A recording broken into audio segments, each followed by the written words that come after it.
नमस्कार बंधुगण। कौन आपणक घरे सदा सर्वदा कली झगड़ा लगी रोचे कि कौन आपणक घरे सर्वदा प्रत्येक सदस्य मैंने चिंताग्रस्त रोचंती कि कौन घर को धनर आगमन कम हेउछि कि एवं आपणकर घरे कौन खर्च अधिक मात्रा रे बढ़ी जाउछि कि एहा छड़ा आपणकर घरर सदस्य मानक मध्यरे कौन सर्वदा मतांतर मनांतर लागी रोचे कि स्वामी स्त्री संपर्क रे सर्वदा कौन कलह उत्पन्न हेउछि कि कौन आपणकर घरे आपणकर स्वामी किंबा आपणकर पिला माने कौन आपणकर कथा मानु नाहंती कि एवं एही कारणरू कौन आपणक गृह रे सदा सर्वदा कली झगड़ा लागी रोचे कि तेबे आजिर एही वीडियो रे मु आपणकु एही सबु समस्यार समाधान रो उपाय कहबा पई जाउछि।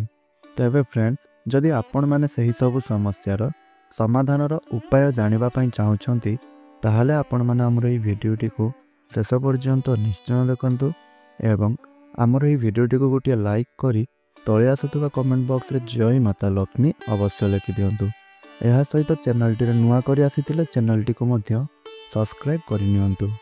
बंधुगण, बिना पूजा पाठ रे आपण एही उपाय गुडी को पालन निश्चय रूप रे करि परिबे। जदि आपणक पाखरे बहुत कम समय अछि तेबे सही कम समय रे मध्य आपण एही उपायटी को पालन करि परिबे। हेले एही उपाय गुडी को करिबा पई सर्वश्रेष्ठ दिन हेउछि गुरुवार। जदि गुरुवार दिन आपण एही उपायटी को पालन करूछंती ताहेले आपणको आपणकर आशा मुताबक अधिक शुभ फल प्राप्ति हेबो। फ्रेंड्स, बृहस्पति देवंकर बार हेउछि गुरुवार एवं आपण माने मध्य जानती जे आम मानक कुंडली रे बृहस्पति देवंकर महत्व केते अधिक रही थाए। जेउ मानक कुंडली रे बृहस्पति उच्च स्थिति रे रही थांती सेमाने सेमानंकर प्रत्येकटी कार्य रे सफलता लाभ करि थांती। एहा सहित सेमानंकर मनस्कामना गुडिक मध्य सदा सर्वदा पूर्ण होई जाई थाए। ताहेले जदि आपण भी गुरुवार दिन बृहस्पति देवंकर पूजा अर्चना उपासना करूछंती तेबे आपणंकु तांकर शुभ फल प्राप्त होई थाए, जहा फल रे आपणंकर प्रत्येकटी मनस्कामना पूर्ण होई थाए। तेबे फ्रेंड्स, जदि आपण माने गुरुवार रो व्रत करूछंती तेबे मध्य आपणंक कुंडली रे बृहस्पति मजबूत होई थांती एवं आपणंकु तांकर शुभ फल प्राप्त होई थाए। बंधुगण, जदि आपणक पाखरे कोनोसी पूजा अनुष्ठान किंबा पूजा पाठ किंबा यज्ञ आदि करिबा पई समय न थाए तेबे आपण एपरि किछि छोट छोट उपाय गुडिक पालन करिबा द्वारा मध्य आपण पूजा पाठ ठारू अधिक शुभ फल प्राप्त करि परिबे। मात्र सेथि पई आपणक मनरे भगवानक प्रति श्रद्धा भक्ति एवं विश्वास रहितिबा आवश्यक। काहेकि आपण माने मध्य जानती जे जदि मनरे भगवानक प्रति विश्वास किंबा भक्ति रही थाए तेबे प्रत्येक जगार भगवान आपणक साथी रे रही थांती। आपणकर समस्त मनस्कामना गुडी को पूर्ण करिबा पई आपणकर समस्त लक्ष्य को प्राप्त करिबा पई सिए आपणकु प्रत्येकटी क्षेत्र रे सहाय्य करि थांती। तेबे फ्रेंड्स, जेउ मानकर संतान हेउ नै एही उपाय करिबा द्वारा आपण मानकर संतान मध्य प्राप्ति होई थाए एवं जदि आपणकर संतान अछंती आउ से आपणकर कथा मानु नाहंती तेबे एही उपाय को करिबा द्वारा से आपणकर कथा मानि थांती। तेबे फ्रेंड्स, प्रथम उपायटी हेउछि आपण निज इच्छा अनुसार अल्प किछि चाउल नियंतु एवं सही चाउल रे हळदी एवं किछि पानी मिसाई सही चाउल को आपण हळदी रे मिसाई नियंतु। तापरे आपण सही चाउल गुडी को नै आपणक घरर छात उपरे किंबा जेउठारे आपणकर पक्षी माने आछंती सेहीठारे पक्षी मानकर खाइबा पई पकई दियंतु। तेबे बंधुगण, जदि एही उपायटी को आपण प्रत्येक दिन करि पारु नाहंती ताहेले प्रत्येक गुरुवार दिन सप्ताहर केवल गोटे गुरुवार आस्ताए सेही गुरुवार दिन करिबा को पड़िबो। आउ आपण चाउल निज इच्छा अनुसार नै पारिबे। मात्र प्रत्येक गुरुवार दिन आपण एही हळदी मिश्रित चाउल को पक्षी माननकु खाइबा पई दियंतु। द्वितीय रे जदि आपण गुरुवार दिन खाद्य रुसई करूछंती एवं सेही खाद्य रे चना डाली ବୁଟ ଡାଲି ଏବଂ ବେସନ ବ୍ୟବହାର କରୁଛନ୍ତି, ତେବେ ଏହା ଆପଣଙ୍କ କୁଣ୍ଡଳୀରେ ବୃହସ୍ପତି ଗ୍ରହଙ୍କୁ ମଜବୁତ ବନାଇବାର କାର୍ଯ୍ୟ କରିଥାଏ। ତେଣୁ ଯେତେବେଳେ ଆପଣ ଗୁରୁବାର ଦିନ ରୋଷେଇ କରୁଛନ୍ତି, ସେହି ସମୟରେ ଆପଣ ବେସନର ବ୍ୟବହାର ନିଶ୍ଚୟ ରୂପରେ କରନ୍ତୁ। ଆଉ ଯଦି ସେମିତି କିଛି କରିପାରୁନାହାନ୍ତି, ତେବେ ଆପଣ ଗୁରୁବାର ଦିନ ଯେଉଁ ରୁଟି ପ୍ରସ୍ତୁତ କରୁଛନ୍ତି, ସେହି ରୁଟିରେ ବା ଅଟାରେ ଅଳ୍ପ କିଛି ବେସନ ମିଶାଇ କରି ରୁଟି ପ୍ରସ୍ତୁତ କରିନିଅନ୍ତୁ। କିନ୍ତୁ ରୋଷେଇରେ ଆପଣ ଅଳ୍ପ କିଛି ବେସନ କିମ୍ବା ବୁଟ ଡାଲିର ବ୍ୟବହାର ନିଶ୍ଚୟ ରୂପରେ କରନ୍ତୁ। ତେବେ ତୃତୀୟ ଉପାୟଟି ହେଉଛି, ଆପଣ ଗୁରୁବାର ଦିନ ଅଳ୍ପ କିଛି ଅଟା, ଅଳ୍ପ କିଛି ବେସନ ଏବଂ ଅଳ୍ପ କିଛି ହଳଦୀ ମିଶାଇ ରୁଟି ପ୍ରସ୍ତୁତ କରିନିଅନ୍ତୁ କିମ୍ବା ତାକୁ ଚକୁଟି ଦିଅନ୍ତୁ ଏବଂ ସେହି ଅଟା ଚକୁଟାକୁ ଆପଣ ଦୁଇଟି ଭାଗ କରିନିଅନ୍ତୁ ବା ଦୁଇଟି ଗୁଳା କରିନିଅନ୍ତୁ ଏବଂ ସେହି ଦୁଇଟି ଗୁଳା ମଝିରେ ଆପଣ ଗୋଟିଏ କଣା କରିଦିଅନ୍ତୁ।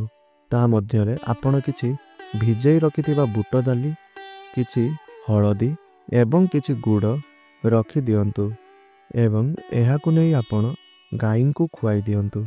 ଏହି କାର୍ଯ୍ୟଟିକୁ ଆପଣ ପ୍ରତ୍ୟେକ ଗୁରୁବାର ଦିନ କରନ୍ତୁ। ଆପଣ ଯଦି ଏହି କାର୍ଯ୍ୟଟିକୁ ପ୍ରତ୍ୟେକ ଗୁରୁବାର ଦିନ କରୁଛନ୍ତି, ତାହେଲେ ଆପଣଙ୍କ ଜୀବନରେ ଚାଲୁଥିବା ଅନେକ ଗୁଡ଼ିଏ ସମସ୍ୟାର ସମାଧାନ ହୋଇଯାଇଥାଏ।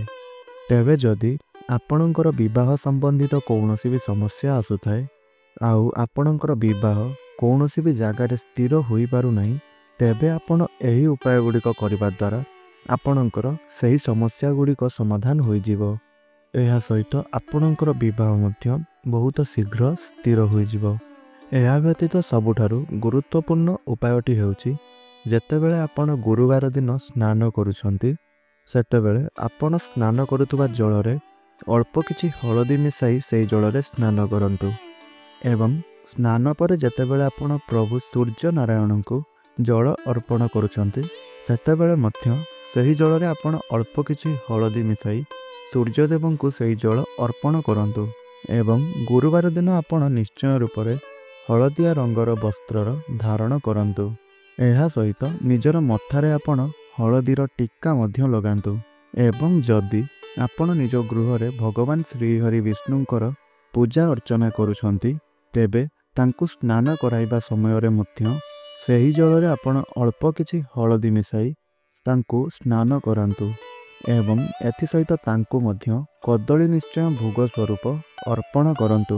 ଗୁରୁବାର ଦିନ ଆପଣ ତୁଳସୀ ଗଛ ମୂଳରେ କ୍ଷୀରରେ ଅଳ୍ପ କିଛି ହଳଦୀ ମିଶାଇ ସେହି କ୍ଷୀରକୁ ତୁଳସୀ ଗଛର ମୂଳରେ ଅର୍ପଣ କରିଦିଅନ୍ତୁ।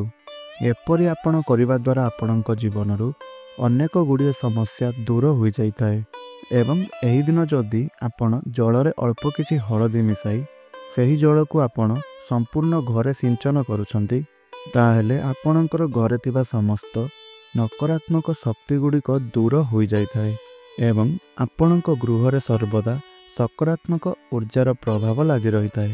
ଏହା ସହିତ ଆପଣଙ୍କ ଗୃହରୁ ରୋଗ, କଳହ, କ୍ଲେଶ ଏହି ସବୁ କିଛି ଦୂର ହୋଇଯାଇଥାଏ। ଆପଣ ଚାହିଁଲେ ଏହି ହଳଦୀ ମିଶ୍ରିତ ଜଳକୁ ପ୍ରତିଦିନ ଆପଣଙ୍କ ଗୃହରେ ସିଞ୍ଚନ ମଧ୍ୟ କରିପାରିବେ। ଏହା ବ୍ୟତୀତ ଯଦି ଆପଣ ଗୁରୁବାର ଦିନ ନିଜ ଗୃହର ମୁଖ୍ୟ ଦ୍ୱାରରେ ହଳଦୀର ଏକ ସ୍ୱସ୍ତିକ ପ୍ରସ୍ତୁତ କରି ତାକୁ ଧୂପ ଦୀପ ଦେଇ ପୂଜା ଅର୍ଚ୍ଚନା କରୁଛନ୍ତି, ତାହେଲେ ଆପଣଙ୍କର ଘରେ ସ୍ଥିର ଲକ୍ଷ୍ମୀଙ୍କର ବାସ ହୋଇଥାଏ ଏବଂ ଯଦି ଆପଣ ଏହି ଉପାୟଟିକୁ ପ୍ରତ୍ୟେକ ଗୁରୁବାର ଦିନ ପାଳନ କରୁଛନ୍ତି, ତାହେଲେ ଆପଣଙ୍କର ଘରେ କେବେ ବି ଧନ ସମ୍ପତ୍ତିର ଅଭାବ ହୋଇନଥାଏ, କିନ୍ତୁ ଆପଣଙ୍କର ଘରେ ସ୍ଥିର ଲକ୍ଷ୍ମୀଙ୍କର ବାସ ହୋଇଥାଏ। ତେଣୁ ଆପଣଙ୍କ ଘରେ କେବେ ବି ଆର୍ଥିକ ସଙ୍କଟ ଆସିନଥାଏ। ଏହା ହେଉଛି ଧନ ପ୍ରାପ୍ତିର ଏକ ମହାନ ଉପାୟ। ତେବେ ବନ୍ଧୁଗଣ, ଆଜିର ଏହି ଭିଡ଼ିଓରେ ଆପଣମାନେ ତ ଜାଣିବାକୁ ପାଇଲେ ଗୁରୁବାର ଦିନ କରାଯାଉଥିବା କେତେ ଗୁଡ଼ିକ ଉପାୟ ସମ୍ପର୍କରେ, ଯେଉଁ ଉପାୟ ଗୁଡ଼ିକ ଆପଣ କରି ଆପଣଙ୍କ ଜୀବନରେ ଚାଲୁଥିବା ଦୈନିକ ସମସ୍ୟା ଗୁଡ଼ିକୁ ଦୂର କରିପାରିବେ। ତେବେ ଫ୍ରେଣ୍ଡସ୍, ଆଶା କରୁଛି ଆପଣଙ୍କୁ ଏହି ଭିଡ଼ିଓଟି ଭଲ ଲାଗିଥିବ। ଯଦି ଆପଣଙ୍କୁ ମୋର ଏହି ଭିଡ଼ିଓଟି ଭଲ ଲାଗିଥାଏ, ତାହେଲେ ଭିଡ଼ିଓଟିକୁ ଗୋଟିଏ ଲାଇକ୍ କରନ୍ତୁ ଏବଂ ତଳେ ଆସୁଥିବା କମେଣ୍ଟ ବକ୍ସରେ ଜୟ ମାତା ଲକ୍ଷ୍ମୀ ନିଶ୍ଚୟ ଲେଖନ୍ତୁ।